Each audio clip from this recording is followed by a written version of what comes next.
Today we're going to run a little test. I will try to do 1 episode in English per week and 2 episodes in Spanish. And I know people are going to say, you and your fucking English, we don't give a fuck, we don't want to learn English, but I believe it's important. So for 4 consecutive weeks, I will do 1 episode in English, and if I check and if I see that nobody give a fuck, I will put my English tongue inside my ass. So let's start it. These last 2 weeks, I was paying my things with Yape, and I found out that I started to spend more money, and I started to buy like random things that usually I don't buy.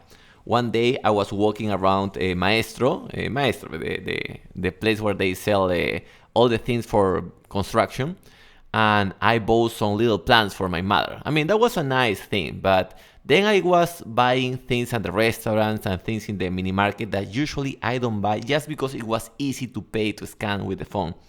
So that's why I started doing some research, and I came with 10 strategies that corporations apply to steal your money, to take advantage from you.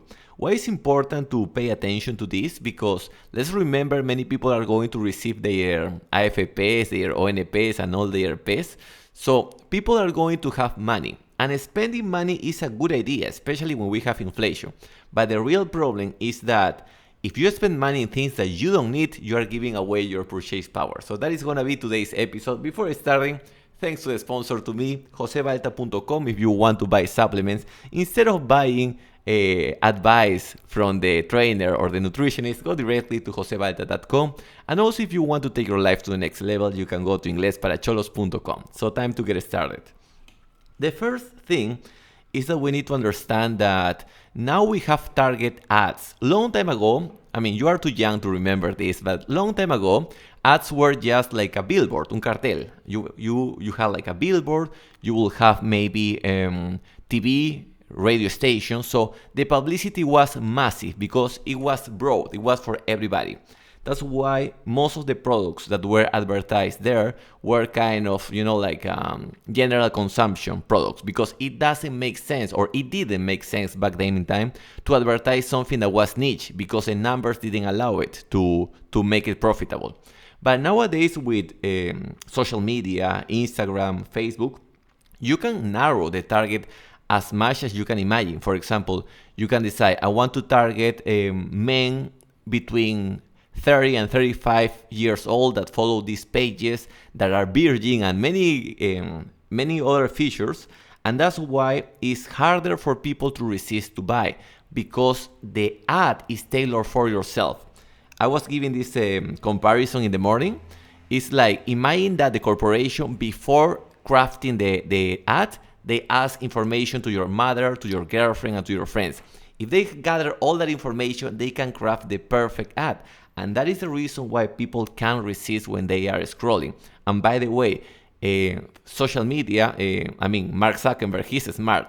Whenever you take like more than 2 seconds staring one ad, now they are going to bombard you with more similar ads. So that is the first one, target ads. The second one is a constant exposure. So what it means? Long time ago, I was checking the data, and they say that people were exposed more or less on average 500 times.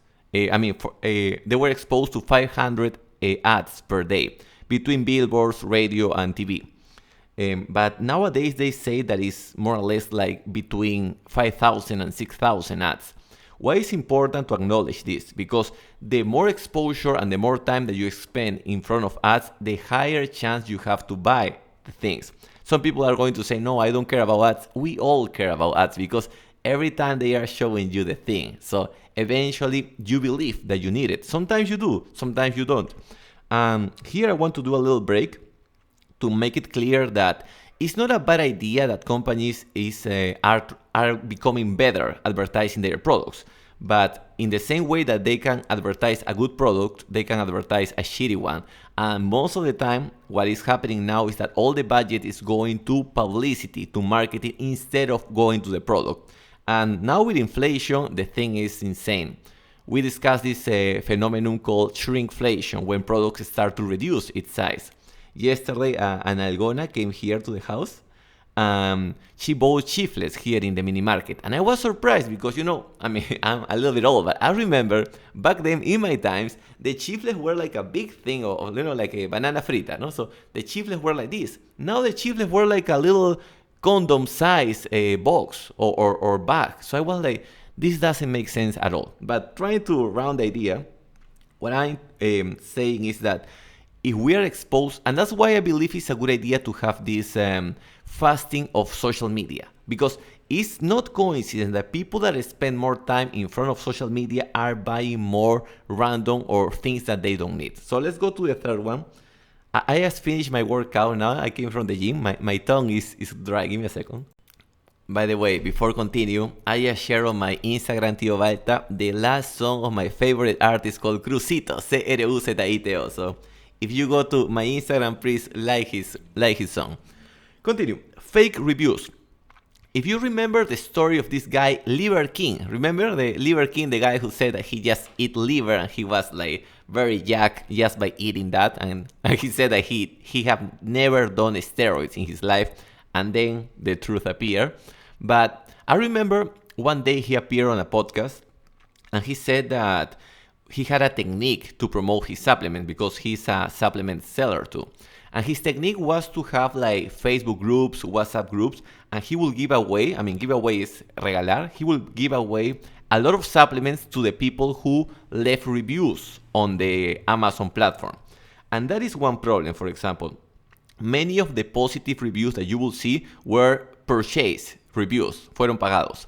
Not only that, also sometimes people that promote the SEO, search engine optimization, they offer you the service to throw shit to the competition. So they also leave bad reviews to the competition. So the person who has the more resources or the more money to hire more SEO people, they can destroy other people with bad publicity.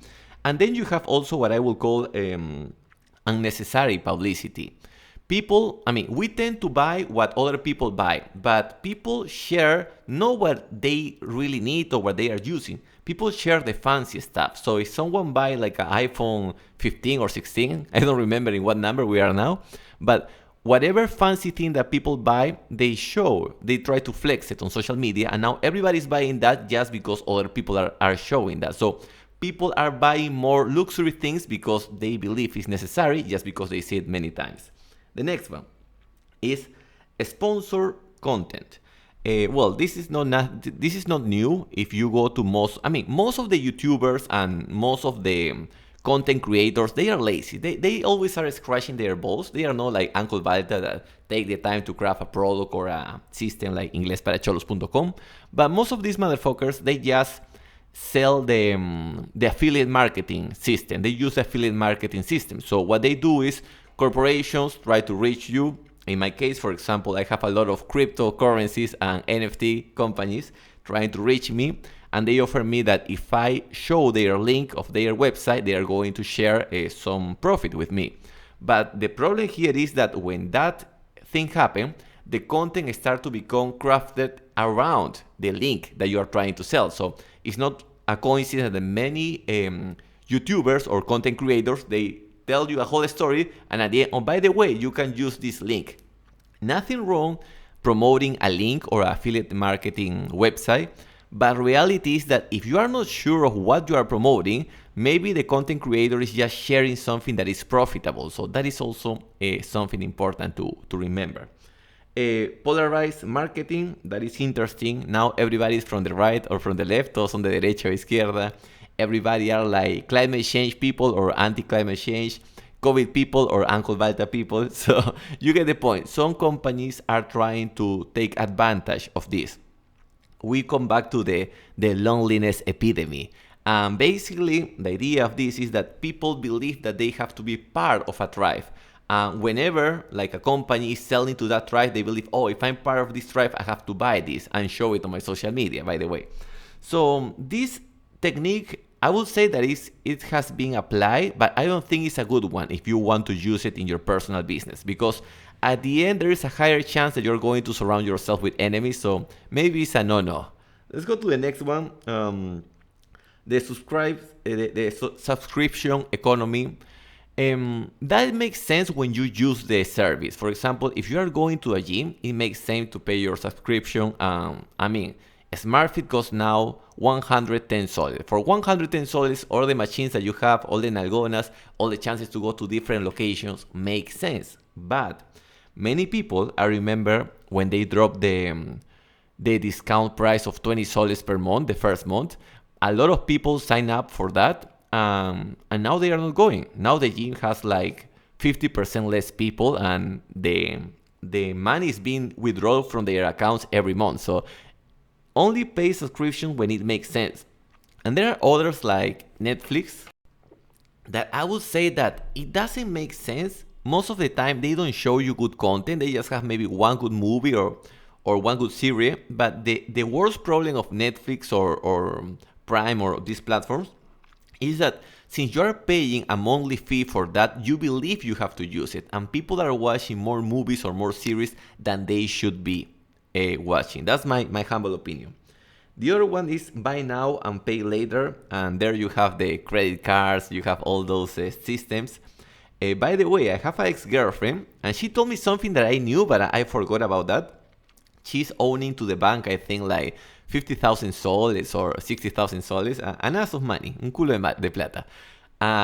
She told me that if she stopped paying, usually the bank sell the debt to a third party, and the third party charge her like 50% or 60%. She still goes to Infocorp.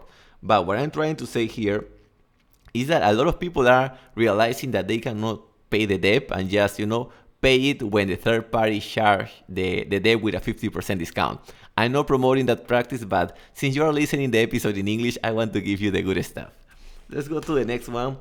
It's the hook of cheap products. We all know, for example, what is the Shein, made in China. Sometimes they promote like a very cheap product. So you do click in that advertisement, you go to the website, and in that website they want to do an upsell. So you buy the product that you saw with a discount, but then you end buying other stuff. Who also do this practice? Car dealerships, los vendedores de carros. The car dealerships always they do that. They show you the basic version of the car, but if you want to have the fancy lights or all the accessories, now you have to pay $2,000 extra. So usually when you see a publicity with a low price item, try to buy just that thing. Don't buy the rest. 3 extra thing, gamification. Gamification is scary, especially because that has been applied to betting apps, aplicaciones de apuestas, also to investing apps. I remember, I cannot mention investing apps because last time they gave me a strike just because I mentioned the name of one. But you get the point. Be careful whenever you want to bet money or whenever you want to invest with these apps that are like they show you like stars, or whenever you invest, they show you your performance in comparison with other investors.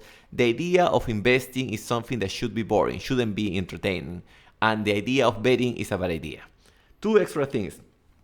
Or just one to wrap in a nice way.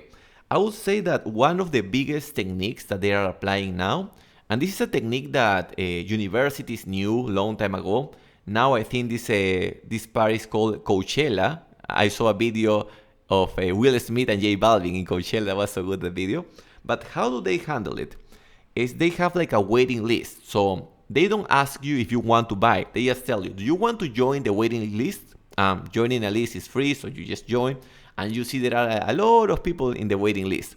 Then they show how many units they have. I don't know. Let's say that they have 10,000 units. And you see 5 million people in the waiting list. So there are 5 million people. I need to buy anyway. And people buy things that they don't need just because they feel the scarcity. It's a good selling technique, but we need to be smart. By the way, the same technique is run by clubs. When you go to the club, a la discoteca, sometimes they make you wait outside. And you say, why do I have to wait if the club is empty inside? It's just a technique. It's to pretend to be like something fancy or special. Who else also have that technique? Universities. Universities ask you to do like a test, una prueba de ingreso. Many times they have a lot of space for all the people that are applying. Maybe not San Marcos, but I'm talking about the private universities. Sometimes everybody enter, but they just pretend to run a test. But well, that is a story from other episode. Let's try to run the conclusions. We are 15 minutes, doing good. The conclusion is, buying is good, especially with inflation. You don't want to be the last huevonazo with the bill.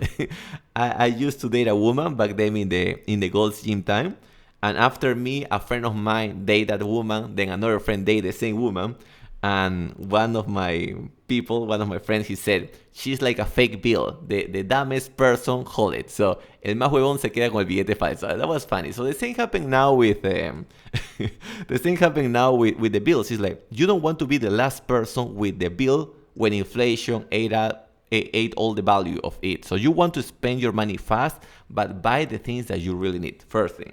The second is don't buy things to flex. I mean, that is stupid. Just buy things that you really need, that are going to make your life better, things that are going to give you more energy, or that are going to allow you to earn more money. And the last thing is, give me a second. Be careful with all the triggers that make you buy dumb things. I told you the case of Yape. I mean, I didn't uninstall the application from my cell phone, but I'm not using it anymore. I prefer to have always my paper bills and my coins and pay in that way.